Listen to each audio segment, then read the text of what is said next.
Hola,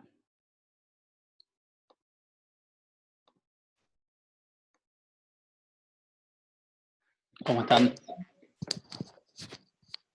Ya vamos apareciendo cada vez más abrigados, ¿eh? Sí, sí, sí, sí. No Bueno, más remeditas. Está fresco el asunto.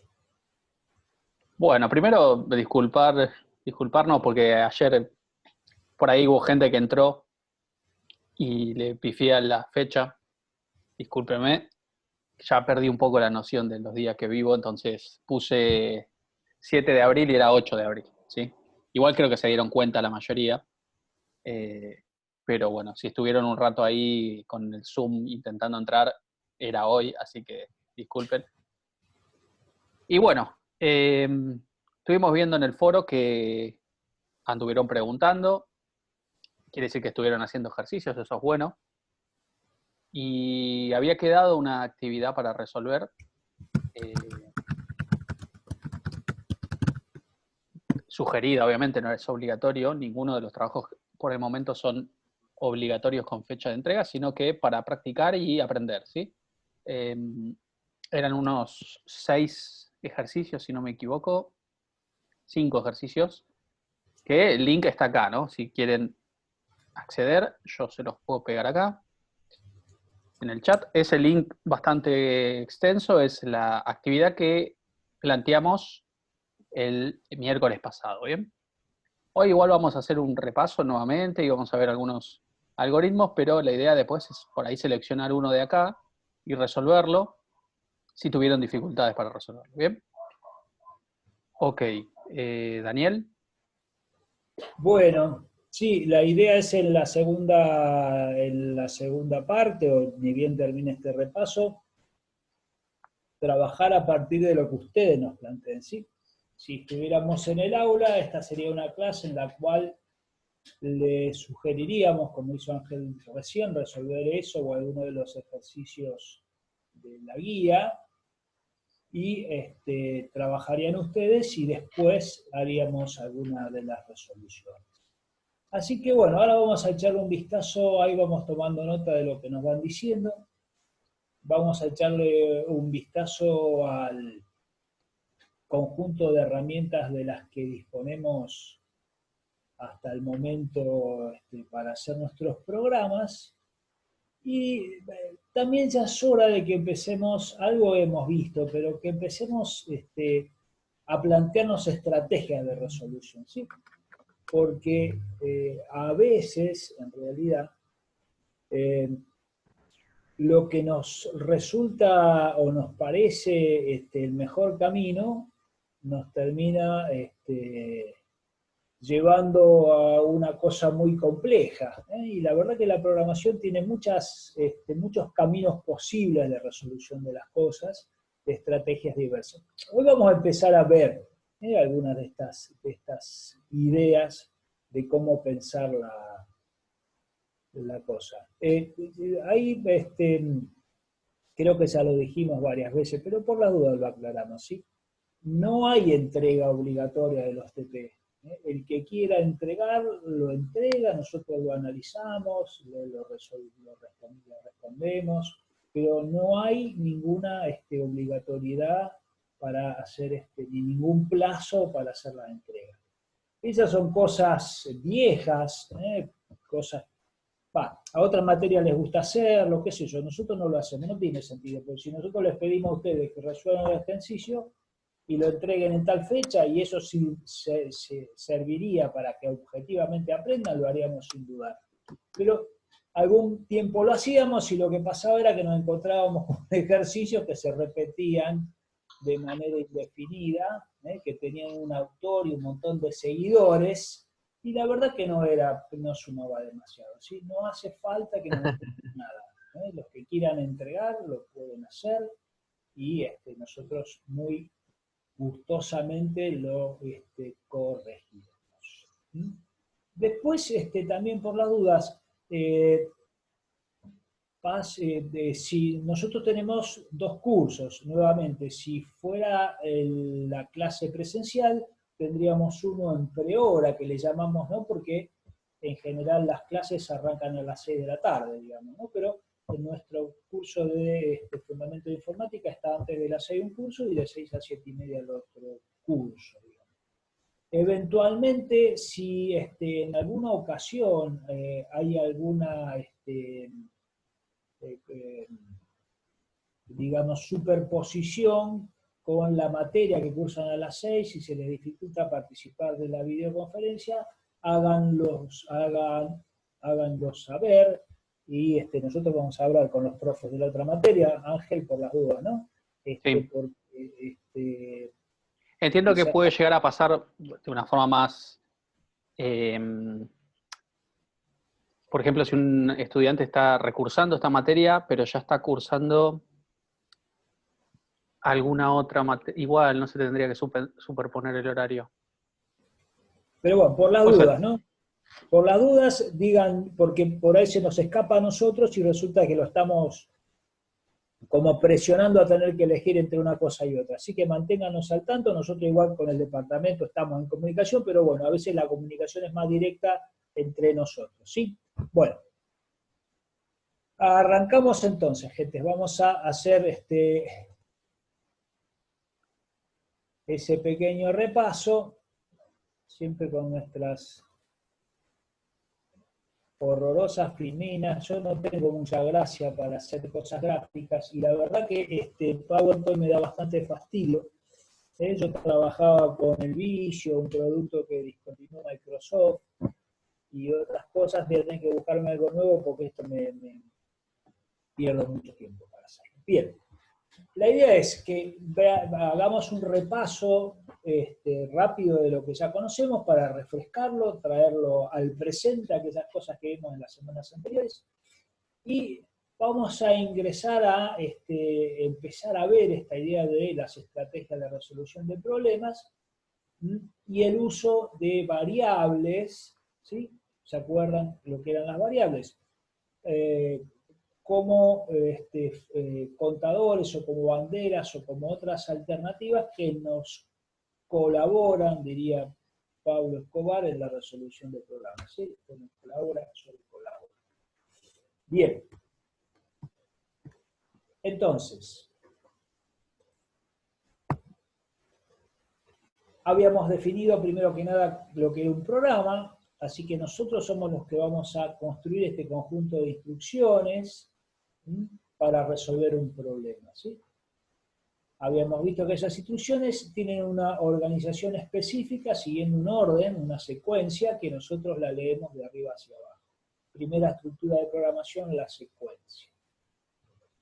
Todo lo que hacemos tiene que estar en el marco de algo que se comprenda con claridad.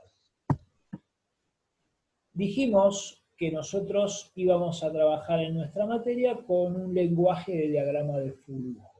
Además de trabajar también con un pseudocódigo que le llamamos, y con un lenguaje de programación en sí, los que se animen, que de hecho hay varios que lo están haciendo, a programar de manera concreta, a hacer programa en sí, en C y C++, pero nuestro conjunto de instrucciones las podemos representar, las que conocemos, con estos símbolos que están acá. Esto indicaba el ingreso de datos, esta es la salida de datos, el rectángulo lo usábamos para operaciones, la decisión simple era esta, y la última que vimos era la decisión múltiple, que nos permitía esta un camino entre dos y esta uno entre varios. Lo que formaba parte de nuestro programa, dijimos, esas eran las instrucciones, y aparte tenemos para construir esas instrucciones variables que eran espacios de memorias identificados con un nombre, donde el programa puede escribir o leer, constantes, que eran también espacios de memoria, pero que se les asigna un valor al inicio y no cambia, los operadores y lo que resultaba de mezclar todas estas cosas, que era la construcción de las expresiones, ¿sí? Y acá teníamos los operadores. Operador de asignación. Operadores matemáticos, operadores relacionales que los usamos ahora dentro de la decisión, operaciones lógicos que nos permitían concatenar proposiciones, ¿sí? La decisión simple, dijimos, primera estructura de programación, la secuencia. Si yo tengo que hacer que un programa elija entre dos caminos posibles, voy a usar una decisión simple, ¿sí? La decisión permite que el programa elija para qué lado seguir ejecutando las instrucciones. Lo hace de manera autónoma. Usábamos el rombo, acá adentro poníamos la condición y decidíamos si veníamos por acá, acciones por verdadero, y por acá acciones si falso, ¿sí? Puede ser que en algún programa yo no tenga nada de este lado, ¿sí? Siempre, digamos, desde el punto de vista lógico, yo lógico puedo decir, o tengo de acá una cosa y acá otra, o acá no tengo nada y acá algo, o acá tengo algo y acá nada. En realidad, digamos, en la programación en sí, si hay una sola, si la decisión conduce a un camino que es o hacer algo o no hacer nada, siempre elijamos hacer algo por el verdadero y no hacer nada por el lado falso. ¿Sí? Vimos que estas condiciones a analizar podían ser simples, preguntarme si una cosa es más grande que la otra, si es igual a otra, siempre una cosa contra otra usando los operadores estos de acá relacionales, y que también podíamos hacer construcciones más complejas, proposiciones complejas, usando los operadores lógicos AND y OR. Y habíamos visto que teníamos algo que se llamaba tabla de verdad. Si yo hago un conjunto de proposiciones, en este caso 2, y el valor de verdad de cada una de ellas es esta que tenemos en estas columnas, el resultado es esta que tenemos acá. En síntesis, para el y, el AND, siempre es verdadero cuando todas son verdaderas y cualquier otra opción que se nos presente se convierte en falso, ¿sí? Y el otro operador que vamos a usar, el OR o el O, era, mientras una sea verdadera, el resultado del conjunto va a ser verdadero y solamente se convierte en falso cuando todas son falsas. ¿Sí? Y habíamos resuelto, por ejemplo, este ejercicio, o al menos lo habíamos presentado, donde teníamos que informar cuál era el mayor entre 4 números que se ingresaban. Entonces, lo que nosotros podíamos hacer con este operador era ir preguntándonos si N1 es mayor que N2 y a su vez N1 es mayor que N3 y a su vez N1 es mayor que N4, esto me posibilita construir esta proposición compuesta y el valor de verdad, si todas son verdaderas, viene por acá y el mayor es N1.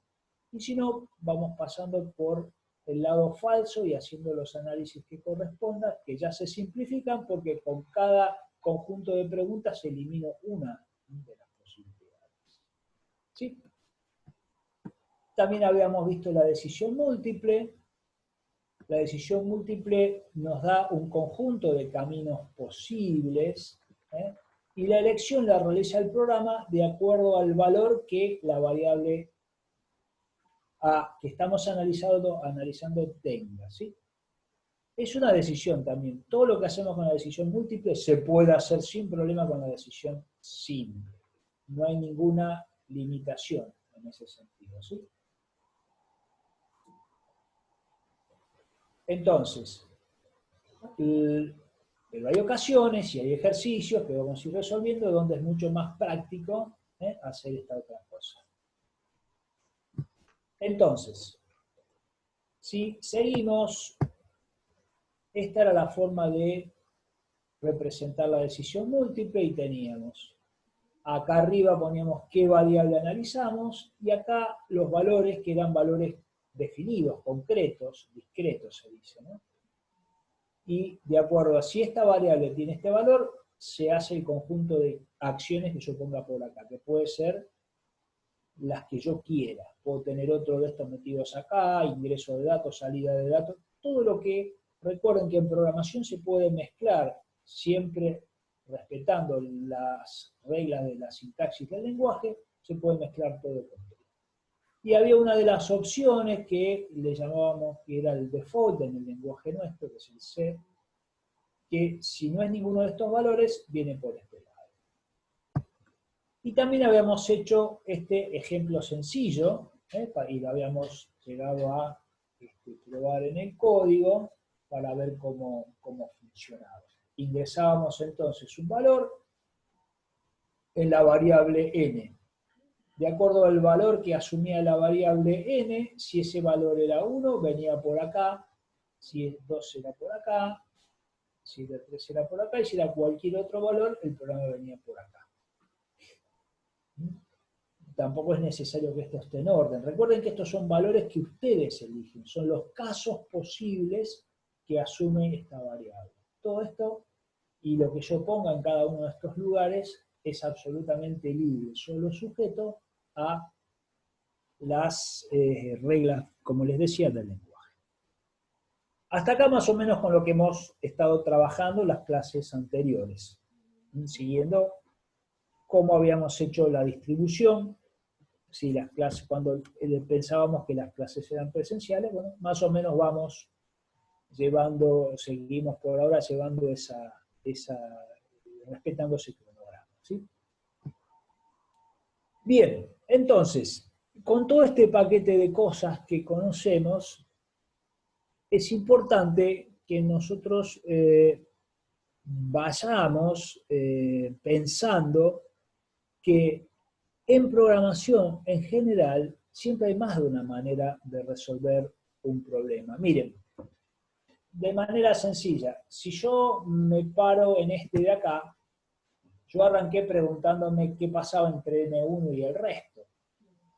En realidad podría haber empezado por cualquier otra, y el resultado del programa también hubiera sido. Me hubiera presentado empezando preguntando qué pasa entre N2 y el resto, por ejemplo. ¿Sí?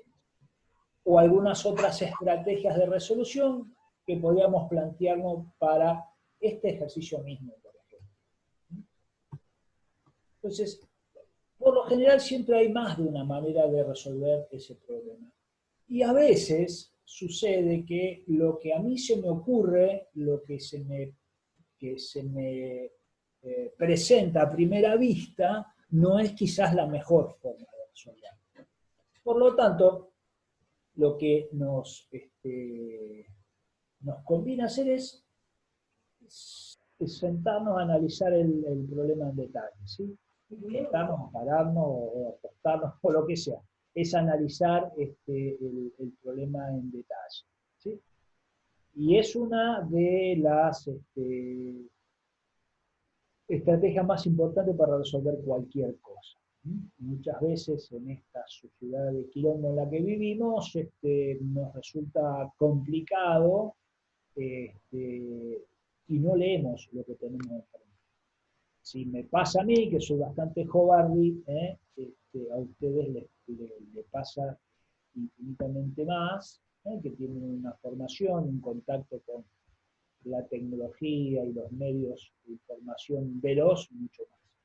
Pero esto, para programar, para pensar en la ingeniería, para pensar en la resolución de cualquier cosa compleja, es necesario que hagamos dos cosas. Primero, analizar el problema en detalle. Y segundo, tener la cabeza abierta para pensar soluciones diversas, ¿sí? Siempre pasa que en los cursos, a pesar de que, digamos, todos los años, más o menos, bueno, el programa es más o menos siempre el mismo, pero siempre a alguien se le ocurre o algún ejercicio resolverlo de una manera distinta. Y eso es lo lindo, lo interesante, y bueno, uno trata, digamos, también de aprender de esas miradas abiertas y creativas.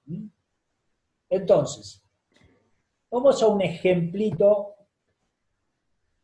que en principio podría llegar a ser sencillo.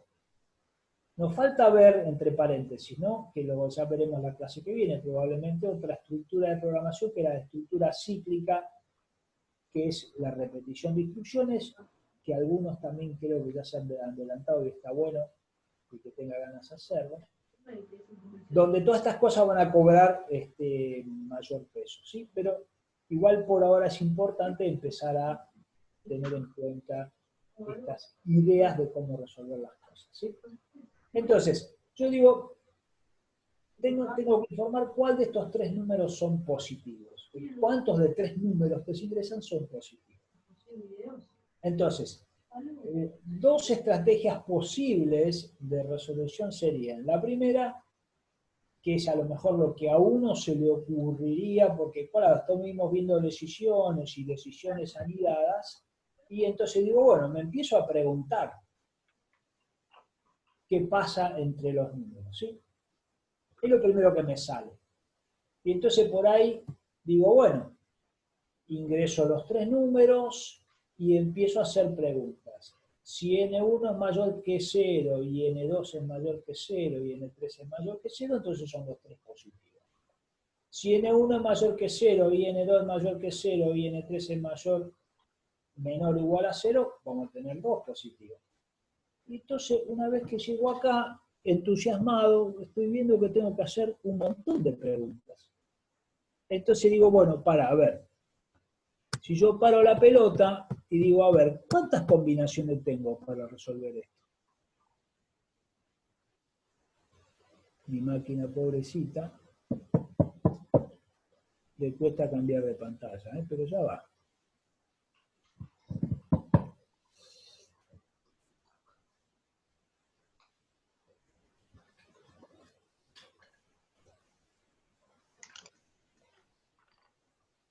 Esto me parece que se me colgó.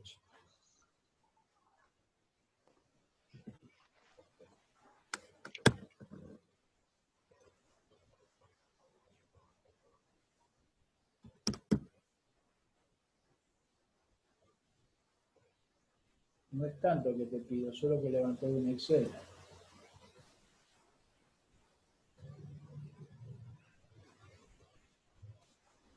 Bueno, vamos entonces a hacerlo acá porque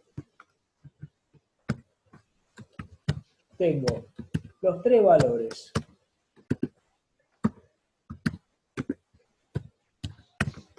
Y entonces, ¿qué puede pasar? Y puede pasar que este sea positivo, este positivo y este positivo. Este positivo y este negativo. Y cada vez que sigo pasando, digo, puta, bueno, este puede ser positivo, este negativo y este positivo. Y así sigo viendo y voy a ver que tengo 8 combinaciones posibles. Y para cada una de esas 8 combinaciones posibles, ¿sí? Yo tendría que preguntarme, porque no tengo forma.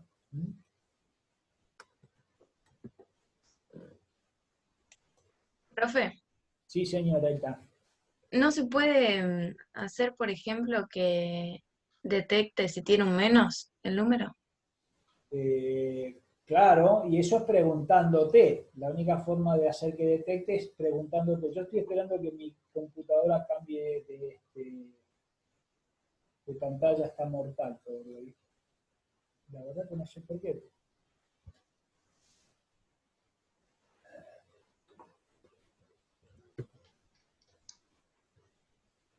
Claro, la forma mirá, se me hizo una... ¿Querés que proyecte yo el Excel y me vas diciendo, es la combinatoria, ¿no? La Sí, combinatoria sí, en esos variables. los 8 casos, Ángel, sí, por favor. Voy a dejar de Vale. compartir porque esta máquina se me colgó. Voy a abrir una hoja de cálculo. Ahí vemos tu cara, ¿no? Sí, está la versión Tu del cara no payaso. va, tu personaje, no tu cara. Ya lo acomodo y proyecto, ¿sí?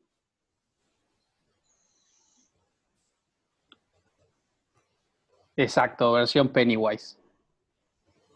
Voy a compartir entonces la pantalla, que si no me equivoco sería este. Ahí ven una hoja de cálculo, ¿no? Perfecto. Entonces, teníamos una variable que se llamaba N1, creo, N2 y N1, N3. N2 y N3. Entonces, las posibilidades podrían ser positivo los tres, ¿no? Ahí esa es la única, ¿sí? Porque acá no importaría, o sea, no habría permutación. Siempre es este el único caso en el que los tres son positivos. Después tendríamos la posibilidad de que sea positivo el primero, positivo el segundo, pero no el tercero.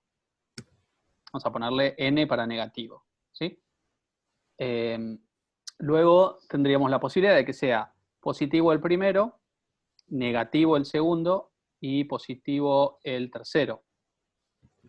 Y luego positivo el primero, negativo el segundo, negativo el tercero. ¿Bien? Ahora ya no hay ninguna posibilidad más de que el primero sea positivo y que no lo haya definido con las otras combinaciones, ¿no? Entonces vamos a probar con el primero negativo, el segundo positivo y el tercero positivo. ¿Sí? Es un caso que antes no había descrito. Y a ver, pensemos qué más. Puede ser negativo este, negativo el segundo también, y positivo el tercero. Ese no está, como pueden ver. Y podría ser negativo este, positivo el segundo y negativo el tercero. Creo que son los 8 casos. Hay 8, ¿no? Fíjense, No, a mí, falta uno. a mí lo único Falta el de que... todos los negativos. Falta el de todos los negativos. Bien, Brian, faltaba ese caso. Fíjense que son 3, yo puedo poner 4 positivos, 4 negativos, en el segundo de A2, positivo, positivo, negativo, negativo, positivo, positivo, negativo, negativo, y después de A1, positivo, negativo, así hasta completar los 8. ¿no? Claro, yo lo que había único hecho que puedo es... hacer es hablar porque tengo todo congelado, o sea, no puedo ni cambiar de pantalla ni nada, veo tu pantalla congelada, así que bueno, vamos a tratar de seguir. Bueno, toda esta combinatoria, yo no tengo forma, como en el caso del mayor, de establecer limitaciones. Entonces tenía que hacerme un montón de preguntas para resolverlo. Pero la otra resolución que les quería presentar, Ángel, si lo podés hacer vos en código, Sí. Sería, después, bueno, yo les paso el diagrama, sería, la otra forma que dijimos de resolverlo, digo, bueno, agarro cada uno de los valores ingresados y me pregunto, ¿es mayor a 0? Si es mayor a 0, cuento. 1. Agarro el otro. Me pregunto una pregunta simple. ¿Es mayor a 0? Sí. Si es mayor a 0, lo cuento. Tengo 2. Y así con los 3 casos que tenga. ¿Sí? Entonces, una resolución que en un momento me pareció que si me hacía las preguntas, construía las proposiciones compuestas, lo resolvía de manera sencilla, en realidad buscándole otra vuelta distinta, que es en este caso, contando cuántos son positivos, se resuelve de manera más sencilla. Y estos son contadores, ¿sí? Es usar una variable para contar cuántas veces pasa algo. No es ni especial ni nada, es una variable que almacena números enteros. Y sobre esa variable, si pasa algo, hacemos que el programa cuente. Bien, ahí están todos viendo, ¿no? La pantalla del CodeBlocks de mi computadora. Sí, Se ve perfecto. Perfecto. Entonces, voy a usar el pseudo C, me parece, que es el que veo que están usando. Estoy usando el chote. Y... perdón, dije pseudo C y estoy escribiendo. Bien. Entonces, acá vamos a resolver ese algoritmo que planteó, ese problema que planteó Daniel, pero usando contadores, ¿sí? Entonces, como variables enteras, vamos a declarar N1, N2, N3 y vamos a apagar el micrófono de la gente que así no hay tanto ruido. Ahí vamos. Bien.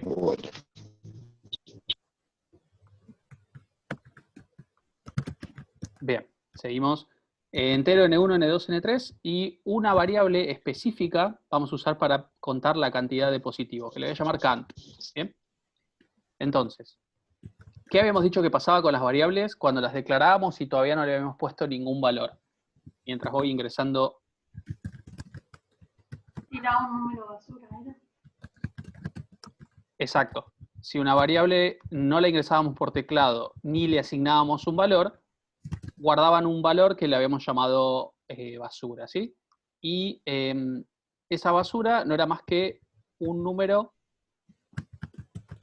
en este caso entero, porque la variable es entera, que nosotros no conocíamos qué valor tenía de antemano. Podía ser cualquier cosa, un número negativo, un número positivo, 0.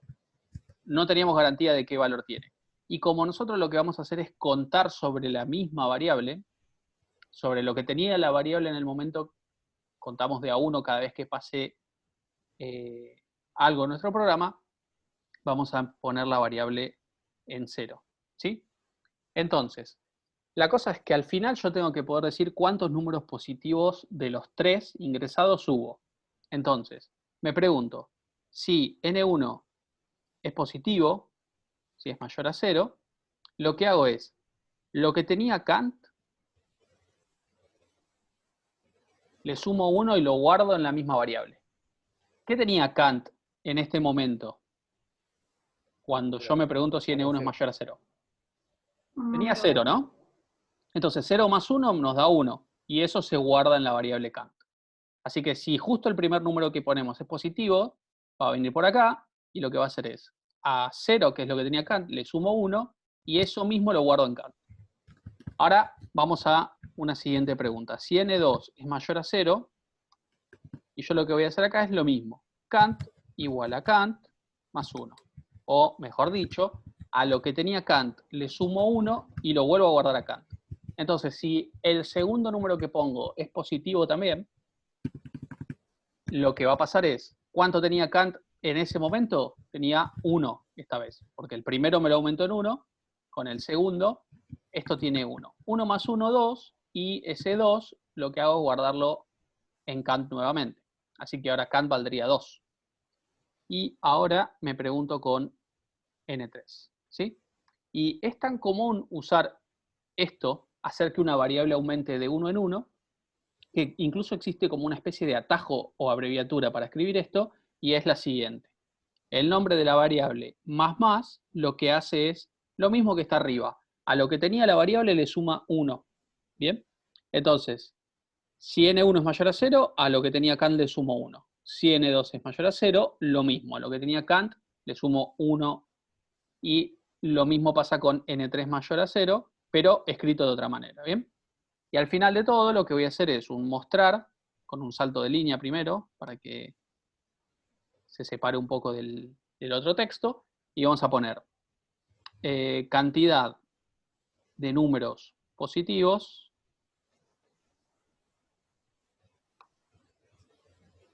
cant, ¿sí? Y otro salto de línea.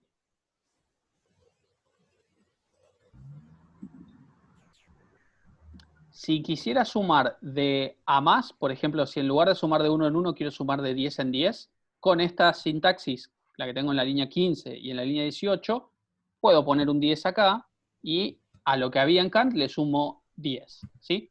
Pero cuando pongo cant más, sí o sí estoy sumando de 1. Es lo que significa esa abreviatura, ¿sí? Entonces, vamos a probar este programa. Entonces me pide 3 números, por ejemplo, el número 5, el número 9 y el número -6. Entonces, de los 3, solo 2 son positivos. Entonces, quiere decir que cant igual a cant más 1 se ejecuta la primera vez, la segunda vez, pero la tercera no. Quiere decir que Cuando muestre el total, me va a decir que son 2 los positivos. No sé cuáles, porque no es lo que me pide el enunciado. Yo solo sé cuántos con este tipo de variables, ¿sí? Por eso es que se llaman contadores. Yo puedo saber cuántas veces pasa por X parte de mi programa. ¿Bien? Entonces yo con esto puedo decir cuántos números positivos hubo. Si nunca hubo número positivo,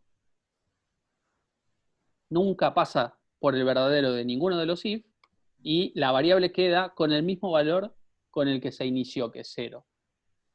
Ahí hay una pregunta sobre qué pasa con el lado falso. Fíjense que en estas 3 preguntas que Ángel hizo en el programa no usamos el lado falso.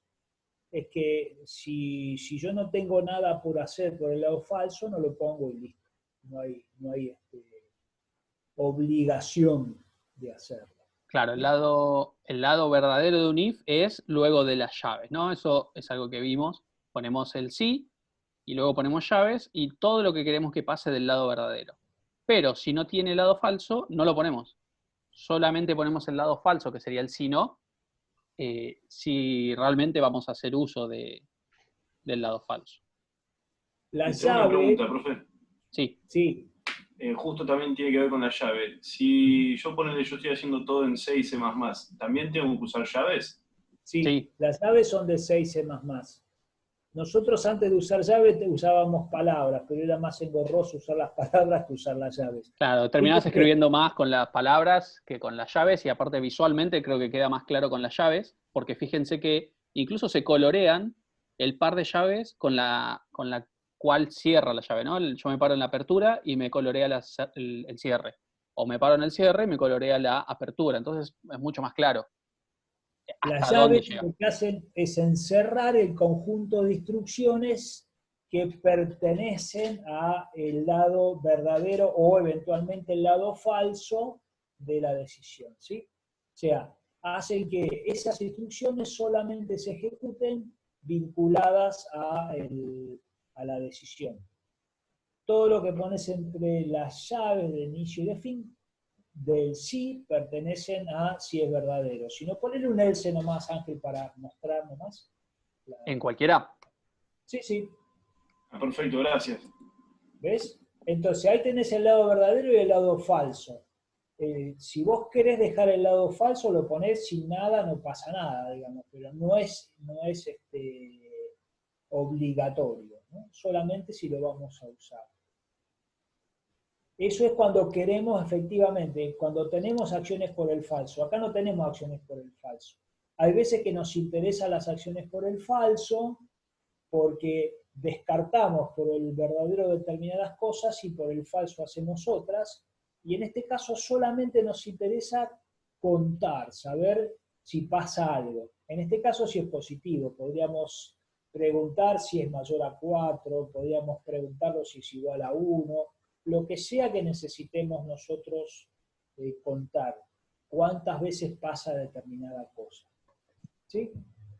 Bueno, queda un minuto más o menos. Este ejercicio está resuelto, podemos dejarlo acá, la parte de contadores, y cortar, hacer un break de 5 minutos, 10 más o menos lo que lleva en grabar el video, y volvemos a entrar al mismo link, ¿sí?